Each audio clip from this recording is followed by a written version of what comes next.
Hai teman-teman, berjumpa lagi di Suardika 9 Channel. Apa kabarnya kalian semua? Semoga selalu sehat, murah rezeki, dilancarkan selalu dalam menjalani hari-hari. Semoga cita-cita terindahnya bisa tercapai dan jangan lupa untuk selalu bahagia. Baiklah teman-teman, di kesempatan kali ini saya akan berbagi video kembali yaitu seputaran tip kesehatan ya teman-teman. Dimana saya akan berbagi yaitu cara menjaga kesehatan atau menyembuhkan suatu penyakit dengan cara pijat refleksi. Jadi pijat refleksi ini biasa digunakan oleh orang-orang tempo dulu atau zaman dahulu ya teman-teman, bagi orang yang mengetahui cara pengobatan ini. Jadi sebelum lanjut ke video pijat refleksinya, harus ada beberapa hal yang kita siapkan. Yang pertama yaitu alat pijat. Alat pijat ini bisa kalian buat menggunakan kayu yang diserut ya teman-teman, sesuai dengan kebutuhan. Kemudian kalian harus menyiapkan minyak gosok atau minyak urut teman-teman, yang mana minyak ini kita gunakan untuk mengolesi setiap titik refleksi yang akan kita pijat agar tidak lecet gitu teman-teman.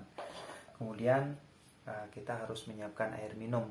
Jadi air minum ini kita minum sebelum dan sesudah melakukan pijat refleksi, dimana tujuannya yaitu air minum ini untuk membantu peredaran darah kita, untuk membuang toksin-toksin atau racun-racun dalam tubuh melalui keringat, air kencing, dan buang air besar seperti itu teman-teman. Nah, baiklah teman-teman, jadi di kesempatan kali ini saya akan berbagi tips yaitu cara mengatasi sendi-sendi merasa linu dengan cara menggunakan pijat titik refleksi. Jadi saya di sini berbagi video berdasarkan buku panduan yang telah lama saya miliki ya teman-teman. Jadi menurut keterangan dari buku yang saya miliki ini, sendi-sendi merasa linu umumnya pada pergantian musim. Orang bisa terkena linu sendi. Untuk mengobatinya perlu memperlancar peredaran darah dan menstabilkan hormon. Jadi pijatlah titik Hu Ching Swin dan titik Yangtze.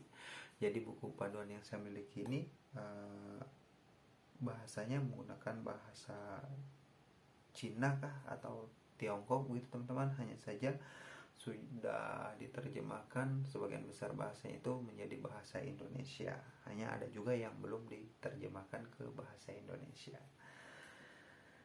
Jadi sebelum lanjut ke video pijat titik refleksi, kita olesi terlebih dahulu setiap titik refleksi yang akan kita pijat menggunakan minyak teman-teman, agar minyak ini memberikan reaksi pada saraf yang kita pijat serta kulit yang kita pijat tidak lecet teman-teman.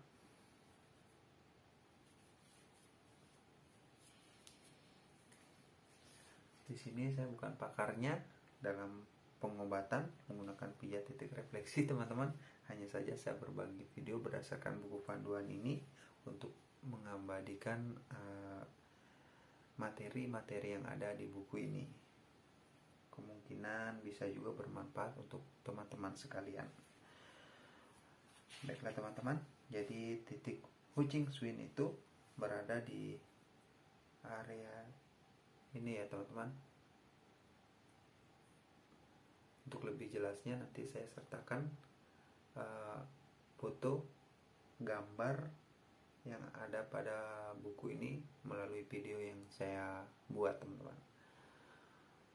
Jadi pemijatan ini kita lakukan interval waktunya minimal 3-5 menit atau bisa juga lebih dari 5 menit. Lakukan secara rutin. Kita pijat sampai terasa sakit agar menimbulkan reaksi dari saraf yang kita pijat ini kepada penyakit yang kita maksud. Jadi kita lakukan sampai sembuh. Jadi pengobatan menggunakan pijat titik refleksi tidak ada efek sampingnya. Bisa teman-teman lakukan dimanapun dan kapanpun. Kemudian kita lanjut ke titik refleksi berikutnya, yaitu titik refleksi yang C. Dia ada di pertengahan pergelangan teman-teman, di sini ya. Jadi teman-teman kalau memijat harus sampai terasa sakit sehingga ada reaksi teman-teman. Kalau hanya disentuhkan saja begini, itu tidak ada reaksi apa-apa pada saraf atau penyakit yang dimaksud. Nah, itulah teman-teman, dua titik yang harus kalian pijat secara rutin apabila sendi-sendi kalian merasa linu. Pijat titik refleksi bisa dilakukan di area tangan, dan ada juga banyak titik refleksi yang ada di area telapak kaki atau sekitaran kaki, begitu teman-teman. Jadi setelah kalian selesai melakukan pijat titik refleksi, kalian langsung dianjurkan meminum segelas air putih atau lebih, dan tidak disarankan setelah selesai pijat titik refleksi langsung mencuci tangan. Jadi teman-teman harus menunggu waktu beberapa saat kemudian baru kalian diperbolehkan untuk mencuci tangan. Itu berdasarkan petunjuk dari buku yang saya miliki. Nah, mungkin demikian teman-teman video singkat yang sempat saya bagikan. Semoga bermanfaat dan semoga kita semua dianugerahkan kesehatan oleh Yang Maha Kuasa. Sampai jumpa di video saya selanjutnya. Salam sehat dan salam semangat.